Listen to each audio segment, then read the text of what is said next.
अस्सलामुअलैकुम, आप देख रही हैं बोल न्यूज़। मैं हूं शुमाइला अरशद और मैं हूं मोनिस रजा। हेडलाइन के बाद अहम खबर से बुलेटिन का आगाज करेंगे। मार्का हक में भारतीय फजाइया के राफेल तैयारे गिरे, एक नहीं दो गिरे। फ्रांसीसी कमांडर ने तस्दीक कर दी।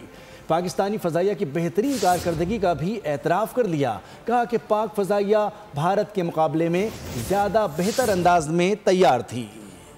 मार्का हक में भारतीय फजाइया के राफेल तैयारे गिरे, एक नहीं बल्कि दो गिरे। फ्रांसीसी कमांडर ने तस्दीक कर दी। पाकिस्तानी फजाइया की बेहतरीन कारकर्दगी का भी एतराफ़ कर लिया। कहा कि पाक फजाइया भारत के मुकाबले में ज़्यादा बेहतर अंदाज में तैयार थी। दुबई एयर शो में भारतीय तैयारे के हादसे के बाद इमाराती एविएशन हुकाम और माहिरीन ने तहकीकात का आगाज़ कर दिया। दुबई एयर शो की फ्लाइंग कंट्रोल कमेटी भी तहकीकात का हिस्सा है। फ्लाइंग रूल्स की खिलाफ वर्जी और भारतीय तैयारे की बुलंदी से मुतालिक तफसीलात जारी कर दी गईं। फ़ज़ाई करतब के लिए 300 फीट बुलंदी लाजमी थी।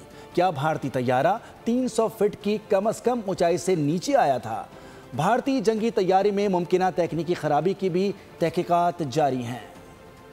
और गोदी मीडिया ने एक बार फिर तेजस तैयारे के हादसे की जिम्मेदारी अंदरूनी मसाइल के बजाय अमेरिका के सर थोप दी है।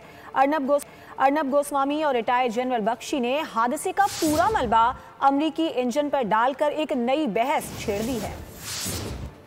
भारत में तेजस हादसे की गूंज अभी तक जारी। गोदी मीडिया का नया हदफ अमरीकी इंजन को तैयारा तबाही की वजह करार दिया। दिफाई माहिरीन कहते हैं हकायक छुपाने से सच नहीं बदलता। भारतीय मीडिया ने अपनी फौज की दिफाई कमजोरियों का नतीजा मानने के बजाय तैयारी की तबाही का मलबा अमरीका पर डाल दिया। अर्नब गोस्वामी ने दावा किया कि अमरीका जानबूझकर तेजस प्रोग्राम के लिए इंजनों की फरहमी में ताखीर कर रहा है। जनरल बख्शी भी खामोश न रहे। कहा भारत ने इंजन 2 साल पहले मांगे और $1 अरब नकद अदा किए, लेकिन अभी तक सिर्फ 2 इंजन मिले। जनरल बख्शी की दोबारा ऑपरेशन सिंदूर की भड़क। दिफाई माहिरीन का कहना है कि इल्जाम तराशी से हकीकत नहीं बदलती। तेजस हादसा भारतीय दिफाई निजाम में मौजूद खामियों की निशानदही करता है और अमेरिका पर मलबा डालकर भारत अपनी नाकामियां छुपा रहा है। खेल के मैदान से बड़ी खबर है। 3 मुल्क की क्रिकेट सीरीज पाकिस्तान की मुसलसल दूसरी फतह। ग्रीन शर्ट्स ने आइलैंडर्स को एक तरफा मुकाबले में शिकस्त दे दी। साहबजादा फरहान शानदार निफ्फ सेंचुरी के साथ कामयाबी में नुमाया तरीन रहे। श्रीलंका की टीम अपनी बारी पर 7 विकेटों पर 128 रन बना सकी। मोहम्मद नवाज ने 16 रन देकर 3 शिकार किए। सलमान मिर्जा, फ़हीम अशरफ और अबरार अहमद ने एक विकेट हासिल की। इवेंट के पहले मैच में पाकिस्तान ने जिम्बाब्वे को हरा दिया था।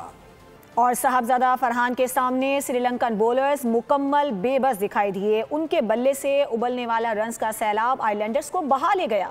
उन्होंने अपनी इनिंग्स में 6 चौके और आसमान को छूते हुए 5 छक्के भी लगाए। मस्कत ओमान में जारी IBSF snooker team world cup इख्तिताम के आखिरी मराहिल में दाखिल हो गया। Pakistan IBSF snooker team world cup के फाइनल में पहुंच गया है। मोहम्मद आसिफ और असजद इकबाल की जोड़ी ने सेमीफाइनल में भारतीय टीम को नॉकआउट किया। बेस्ट ऑफ 5 फ्रेम्स के मुकाबले में पाकिस्तानी जोड़ी 3-1 से कामयाब रही। कुछ मजीद खबरें शामिल करते हैं और ख़बर यह है कि कौमी और सूबाई असम्बली के 13 हल्कों में ज़िमनी इंतखाबात कल होंगे। तमाम इंतजामात को हतमी शक्ल दे दी गई है। इलेक्शन कमीशन ने फौज और सिविल आर्म्ड फोर्सेस के लिए ज़ाब्ता अखलाक भी जारी कर दिया है। मजीद तफसीलात जानते हैं इस रिपोर्ट में। वोटर्स सुबह 8 बजे से शाम 5 बजे तक हक़ रायदही इस्तेमाल करेंगे। हसास और इंतहाई हसास पोलिंग स्टेशन पर सिक्योरिटी हाई अलर्ट होगी। कौमी असम्बली के 6 और सूबाई असम्बली के 7 हल्कों में ज़िमनी इंतखाबात कल मुनक़िद होंगे। कौमी असम्बली के हल्कों में NA 18 Haripur, NA 129 Lahore, NA 143 Sahiwal, NA 185 DG Khan, NA 96 Faisalabad, NA 104 Faisalabad में पोलिंग होगी। सूबाई असम्बली के हल्के PP 98, 115, 116, PP 73 Sargodha, PP 87 Mianwali, PP 269 Muzaffargarh में भी कल वोटिंग होगी। इलेक्शन कमीशन ने इंतखाबी ड्यूटियों पर तैनात पाक फौज और सिविल आर्म्ड फोर्सेस के लिए ज़ाब्ता अखलाक जारी कर दिया। पुलिस पहली सिविल आर्म्ड फोर्सेस, दूसरी जबकि पाक फौज तीसरी रैपिड रिस्पांस फोर्स के तौर पर काम करेगी। इंतहाई हसास पोलिंग स्टेशन के बाहर फौज तैनात होगी। पंजाब असम्बली के 7 हल्कों में भी मैदान सज गया। पंजाब असम्बली के हल्कों में PP 73, Sargodha PP 87, Mianwali PP 98, Faisalabad PP 115, Faisalabad PP 116, Faisalabad PP 203, Sahiwal और PP 269 मुजफ्फरगढ़ शामिल हैं। बन्नू में मुल्क दुश्मनों के अज़ाइम खाक में मिल गए। सिक्योरिटी फोर्सेस से मुकाबले में 8 खारजी दहशतगर्द जहन्नुम वासिल हो गए। सदर, वज़ीर आज़म और वज़ीर दाखिला ने कामयाब कार्रवाई पर फोर्सेस को खिराजे तहसीन पेश किया है। वतन के रखवालों का मुल्क दुश्मनों पर कारी वार। बन्नू में फितनाल खवारिज के 8 दहशतगर्द हलाक कर दिए। कार्रवाई हसास मालूमात पर की गई। ISPR के मुताबिक हलाक भारतीय स्पॉन्सर्ड दहशतगर्दों से हथियार और गोला बारूद बरामद हुआ। दहशतगर्द सिक्योरिटी फोर्सेज और मासूम शहरियों पर हमलों में मुलव्विस थे। कहा, दहशतगर्दी के खात्मे के लिए अज़्म इस्तेहकाम विजन के तहत कार्रवाइयाँ जारी हैं। कामयाब कार्रवाई पर सदर आसिफ जरदारी ने फोर्सेज को खिराजे तहसीन पेश किया। कहा, दहशतगर्दों को अंजाम तक पहुंचाने वाले जवानों के अज़्मो हिम्मत को सलाम करता हूं। खवारिज के खिलाफ मरबूत कार्रवाइयां कौमी सलामती को मजीद मजबूत बना रही हैं। वज़ीर आज़म शहबाज शरीफ ने कहा, अज़्म इस्तेहकाम के विजन के तहत सिक्योरिटी फोर्सेज दहशतगर्दी के खिलाफ बड़ी कामयाब। कराची में डपरगर्दी जारी। सुपर हाईवे मली लिंक रोड पर खूनी पर मोटरसाइकिल सवारों पर चढ़ दौड़ा। अफसोसनाक वाक़े में एक मोटरसाइकिल सवार जाँ बहक और दूसरा जख्मी हो गया। मुतवफ़ी की शनाख्त शाहिद और जख्मी की शनाख्त गुलाम नबी के नाम से हुई है। पुलिस ने ड्राइवर को गिरफ्तार करके डंपर को तहवील में ले लिया। अवामी मसाइल के हल तक चैन से नहीं बैठेंगे। पानी की फरहमी के लिए जो बन सका वो करेंगे।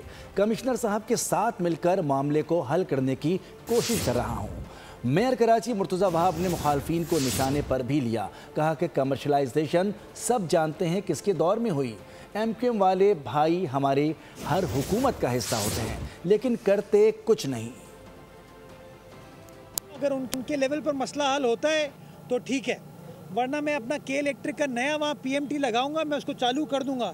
लेकिन फिर स्टील मिल वाली मुझसे ये तवक्को ना करें वफाकी हुकूमत वाले कि मैं उनको पानी प्रोवाइड करूंगा। फिर पानी हमारा है, वो हमारे लोगों के साथ ज्यादती करोगे तो हम रिएक्ट करेंगे। हम नहीं चाहते लड़ाई झगड़ा हो, हम नहीं चाहते लोग तैश में आए। MQM के हमारे दोस्त, हमारे भाई, हमारे साथी हक परस्त हर वफाकी हुकूमत का हिस्सा होते हैं लेकिन करते कुछ नहीं है। कमर्शलाइजेशन जो शहर में हुई वो आपको पता है किसके दौर में हुई, चाहे वो जमात का दौर हो चाहे MQM का दौर हो। 80 गज के प्लॉट पे बुलंद वाला इमारतें बना देंगे। प्रेशर किस पे आया? आपकी ड्रेन्स पे आया, आपकी सेवरेज पे आया, जिसको इन्होंने ठीक नहीं किया। कुछ मईशत की बात करेंगे। आइंदा बजट में टैक्स पॉलिसी, बजट साजी, पब्लिक फाइनेंस मैनेजमेंट समेत IMF की तजावीज़ से इत्तेफाक कर लिया गया। बजट तजावीज़ पर टेक्निकल रिपोर्ट जनवरी में वजारत खजाना को दी जाएगी।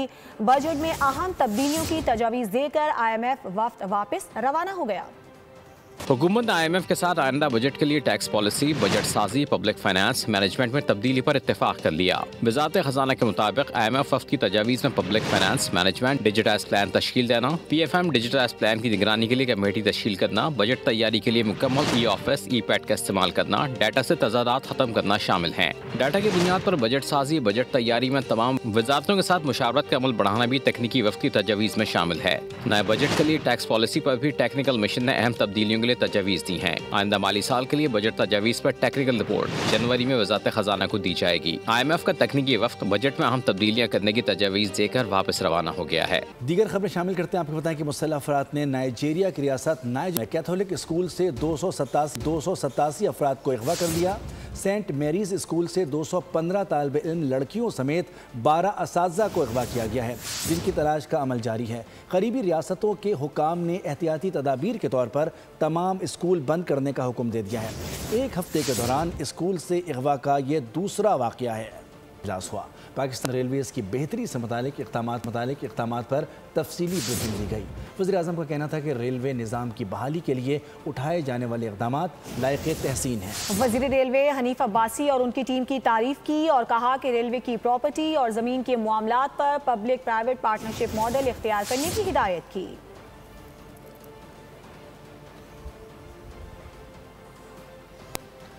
वालिद के साथ खड़े होने पर जेल में डाला गया। आज मखफ़ात अमल है। सियासी अखलाकियात का मयार मुकर्रर करना चाहिए। इल्ज़ामात लगाया है ना साबित भी करें। गालम गलोच और इल्ज़ाम तराशी का जवाब परफॉर्मेंस से देंगे। वज़ीर आला पंजाब मरियम नवाज़ की नेशनल डिफेंस सिक्योरिटी वर्कशॉप के शुरका से मुलाकात के दौरान गुफ्तगू। कहा कि 5 साल में पंजाब करप्शन फ्री होगा। कोई कह दे कि उन्होंने किसी किस्म की सिफारिश की है तो इस्तीफ़ा दे दूँगी।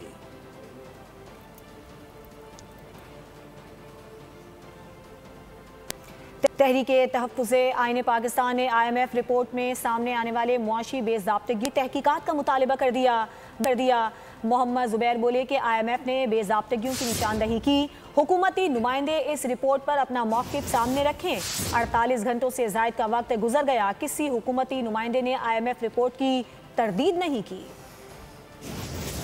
40 घंटे हो गए ये रिपोर्ट आए हुए, कहाँ है वज़ीर आज़म साहब? क्यों नहीं जवाब देते? क्यों नहीं आके कहते कि अगर उनमें सच्चाई है, अगर हुकूमत पाकिस्तान में सच्चाई है, अगर वज़ीर आज़म शहबाज शरीफ साहब में सच्चाई है, तो आज शाम को प्रेस कॉन्फ्रेंस करें और एक्यूज करें IMF को, एक्यूज करें IMF को इन्होंने गलत रिपोर्ट दी है। कहें इस चीज़ को कि ऐसा कोई भी इससे हकीकत का कोई ताल्लुक नहीं है, फिर हम कहेंगे कि जी हाँ आप सच्चे हैं। और पहली बात मैं ये बता दूं कि पहला तो सवाल हमारा ये है कि 3 महीने तक आप दबा के क्यों बैठे थे रिपोर्ट को? किस लिए दबा के बैठे थे? ये इतने मासूम नहीं है कि इन्होंने रिपोर्ट रिलीज कर दी है। पाकिस्तान दिफाई ताकत में एशिया का टाइगर बन चुका है। अगला हदफ माशी तौर पर पाकिस्तान को एशियन टाइगर बनाना है। साबिक सूबाई वजीर और FPCCI के रहनुमा SM तनवीर का खिताब, कहा कि मुल्क से $100 अरब की एक्सपोर्ट करनी है। भारत $4 ट्रिलियन की एक्सपोर्ट कर रहा है। हमें तमाम तर तवानाइयाँ माशी बेहतरी पर लगाना होंगी। महंगी चीनी आवाम के लिए कड़वी गोली बन गई। कराची समेत बड़े शहरों में चीनी की कीमत ने डबल सेंचुरी कर ली है। मिठास के लिए आवाम को कड़वा घूंस पीने पर मजबूर कर दिया गया। मुल्क में नाजायज मुनाफाखोर बेलगाम, आसमान पर जा पहुंचे चीनी के दाम। कराची समेत बड़े शहरों में डबल सेंचुरी मुकम्मल कर ली। महंगी चीनी की मिठास कड़वाहट में बदलने लगी। कोयटा के शहरी मुल्क में सबसे महंगी 214 रुपए फी किलो चीनी खरीदने पर मजबूर। कराची में भी चीनी आवाम की पहुंच से दूर। मुख्तलिफ बाजारों में फी किलो कीमत 210 रुपए तक वसूल की जाने लगी। हैदराबाद, सक्खर, लाड़काना में भी चीनी 200 रुपए किलो दस्तयाब। पेशावर, मुल्तान और फैसलाबाद में भी 200 रुपए किलो बिकने लगी। आवाम का कहना है कि अशे ज़रूरिया की कीमतों को कंट्रोल करने के लिए इक़दामात यकीनी बनाए जाएं। खेल की खबर शामिल करते हैं। दोहा कतर में जारी एशियन कप राइजिंग स्टार्स का फाइनल कल खेला जाएगा। पाकिस्तान शाहीन्स और बांग्लादेश ए टाइटल की जंग में आमने सामने होंगे। मैच पाकिस्तानी वक्त के मुताबिक शाम 7:30 पर शुरू होगा। सेमीफाइनल पाकिस्तान शाहीन्स ने श्रीलंका ए को 5 रन से शिकस्त दी। फाइनल में जाने की भारतीय ख्वाहिश पूरी ना हो सकी। बांग्लादेश ए ने भारत को धूल चटाकर टाइटल की दौड़ से बाहर कर दिया। बुलेटिन से फिलहाल इतना ही। किसी भी खबर की तफसील के लिए आप विजिट कर सकते हैं हमारी वेबसाइट बोल.tv। देखते रहिए बोल न्यूज़। सब्सक्राइब करें और बेल दबाएं ताकि कोई खबर रह न जाए।